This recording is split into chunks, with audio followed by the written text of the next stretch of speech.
Now we're honored to be joined by Coach Nick Sirianni of the Philadelphia Eagles. Coach Sirianni, sponsored by Bud Light, joined Devin Caney at Union Jack's Pub in Glenside Sunday for a special Eagles pregame party. Win tickets to an Eagles home game and merchandise this Sunday. Tom Kelly, Devin Caney in for the morning show today. Coach Nick Sirianni joins us now. Coach, thanks for joining us. Happy holidays. Yeah, happy holidays, guys. Yeah, so, Coach, first off, I mean, obviously, different kind of week this week with all the holidays, Christmas going on. How do you guys handle a week like this as you get ready for a big game on Sunday? Yeah, fortunately, unfortunately, however you want to look at it, like we have experience with, this with Thanksgiving every year and Christmas every year that you work through that. And so, yeah, business as usual. When we're here, we think nothing other than focusing on the things that we need to focus on to be able to win this weekend. And then, you do get out a little bit early at times, just to spend a little bit of time with your family. But we got a job to do to get ready to play this game. And like I said, while we're here, we'll be completely focused on that. Yeah, Nick, you called the play on Sunday sloppy. I know that you guys are always focusing on fundamentals. How do you get back to that with the quarterback situation in flux this week? Is there anything that you're going to do different, especially, offensively with the short time you have before you face the Cowboys on Sunday? Yeah, we talk so much about fundamentals and practice fundamentals all the time. And so we'll be what business as usual there of going through, the fundamentals, practicing them with the drills that we do, practice them in practice, talking about them in meetings when they don't meet the standard. What you try to do when you have something that doesn't go the right way as far as the way your fundamentals are working, you try to install a drill that maybe, or hey, we missed this type of tackle, or we dropped this type of ball. Let's put this into practice and implement this into a drill to give them an extra rep at that. And so that's what we do on whether we've won the game or whether we lost the game or whatever it is. We try to do that each and every week to make sure we're fixing our mistakes, whether we win or whether we lose. Coach, obviously Jalen goes out of the game early on Sunday. After you got a chance to go back look at the tape, what'd you think of the way Kenny Pickett played, and what's your level of confidence if you do need to play him on Sunday against Dallas? Yeah, obviously you miss Jalen anytime he's not in there. He's a heck of a player, heck of a leader, heck of a person. So always are going to miss him when he's not in there. With that being said, I thought Kenny did a lot of nice things and gave us a chance to win the football game on Sunday. And so, again, he went to the right place with the football. He threw accurate passes. He was able to get out of make some plays with his feet. So did a lot of good things. And everybody on this team, from the 53 guys on the roster, to the 70 guys that, if you count the practice squad guys, we have a ton of faith in. We spent all our time with them, getting them ready. They've showed us things that there's a reason why they're here. Every one of the guys that is in this building, there's a reason why they're here.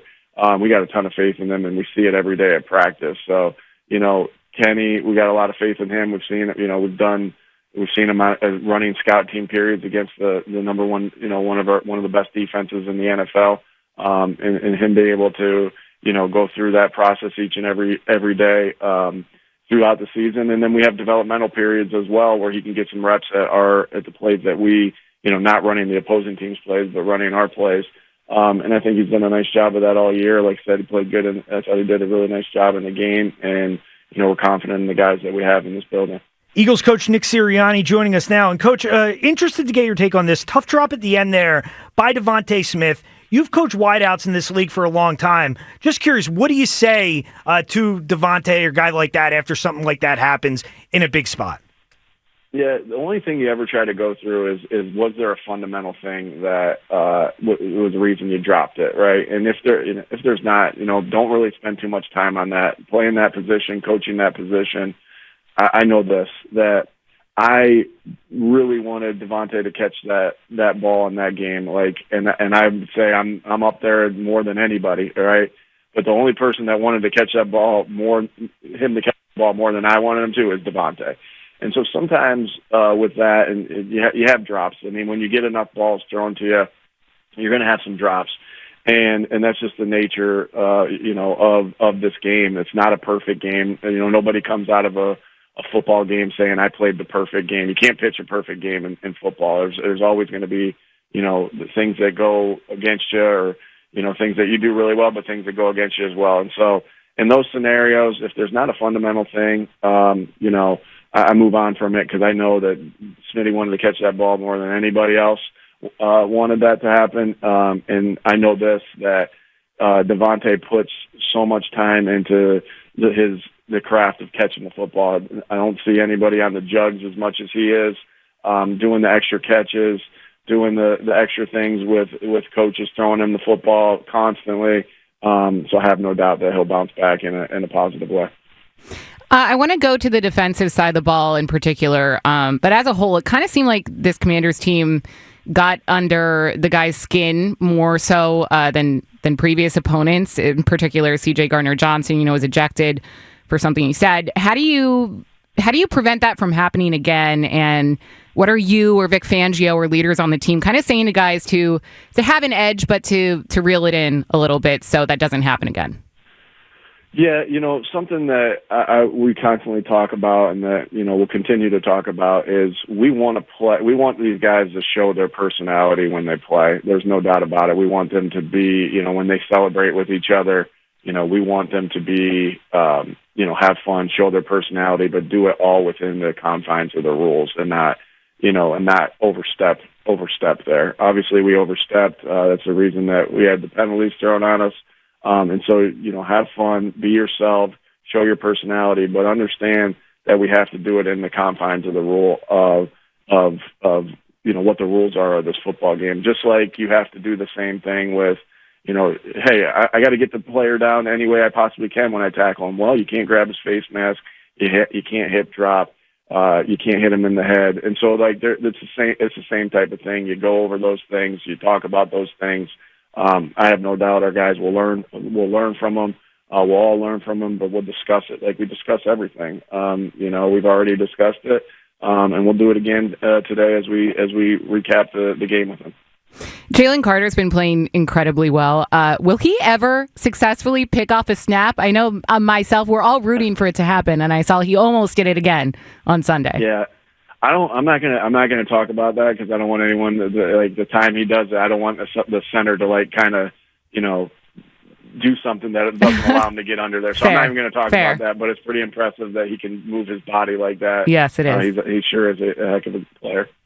Coach, that final drive, obviously Washington goes down the field pretty quickly there. What did you see on that final drive? And as far as the defensive line, the pass rush goes, any concern about guys like Josh Sweat, Nolan Smith playing so many snaps?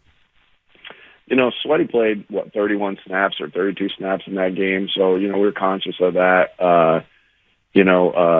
Nolan, young guy that can, has really got himself in great shape, and really what you look at is, we look at effort on every single play. We're grading effort. I know that, you grade the tape. When you grade the tape as a coach, you're grading, did they do their assignment? Did they do their assignment with proper technique? And then did they play with relentless effort? And what I've seen is that our guys are in great shape. Put a lot of time into being in great shape. And those guys were just as relentless on that drive as they were in the first quarter. So we look at that every week. Hey, do we need to do more of this or do more of that? We just felt like our guys were, some things went against us there. We didn't make enough plays there. We didn't coach good enough. We didn't play good enough. And at the end of the game, and that's why they were able to, to get that win and give them credit. But as far as the effort and their conditioning and all those things, we're constantly on that. And I think our guys are in great shape to be able to play as many plays as Nolan did in that football game. And Coach, obviously big game this week coming up against the Cowboys. You saw them a few weeks ago. They're playing much better football now. What are you seeing as to why the Cowboys have improved so much since you played them like 6 weeks ago? Yeah, Cowboys have been a really good football team in this league for the past 4 or 5 years, right? And so they have great players. I think they're well coached. And when you have those two things, I think you're going to see a team playing good football. And I know their season didn't start off the way I know that they wanted it to, but we knew how good of a football team they were to start the season, and they're playing really good football right now because they're a good football team. And so we're going to have to be on it on our end. We're going to have to make sure our detail is right. We're going to have to make sure that we play a clean football game because this is a good football team. All right, now lastly, before we let you go, Coach Sirianni, we're asking this to everyone. It is Christmas Eve. Really serious question here.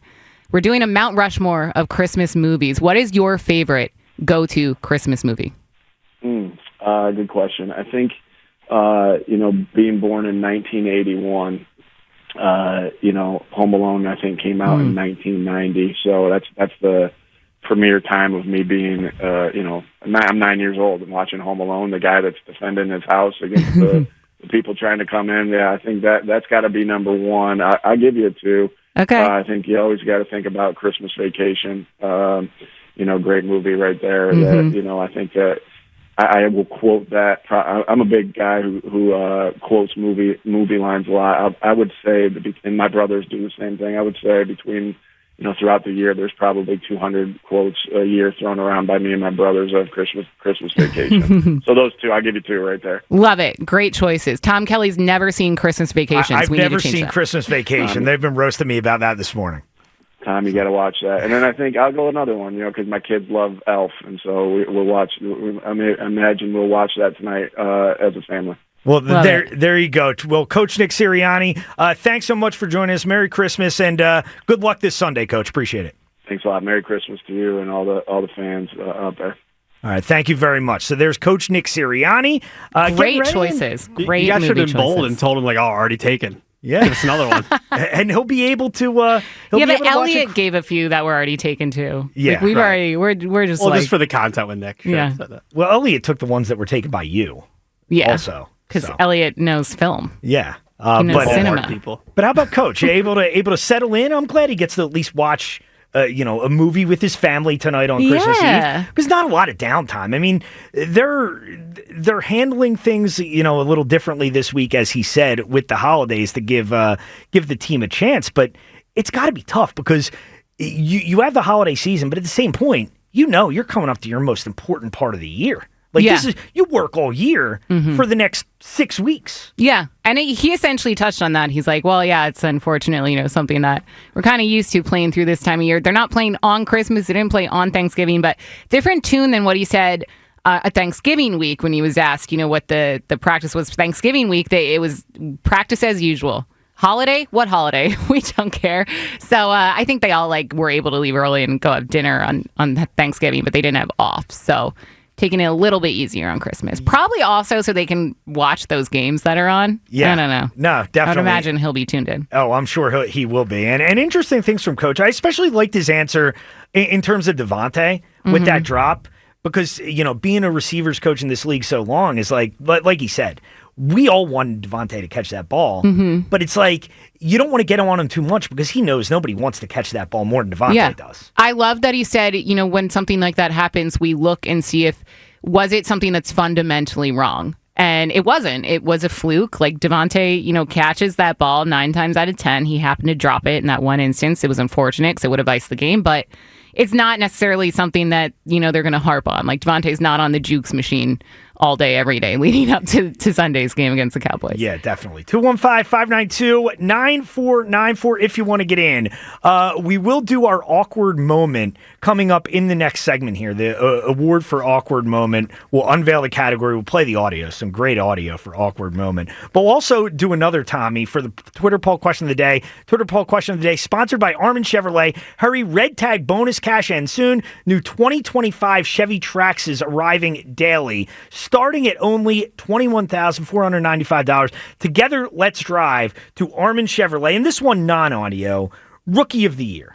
Quinyon Mitchell, Cooper DeJean, Matvey Michkov, Jared McCain. So we're doing that? We're doing the classic? Yeah, we'll do the classic. And we'll Not really a classic, but like it is a good debate. We'll vote on that one later on, and Okay. we'll vote on our awkward moment. We'll unveil the category coming up. Your calls as well. 215-592-9494. Tom Kelly, Devin Caney in for the morning show. Sports Radio 94 WIP.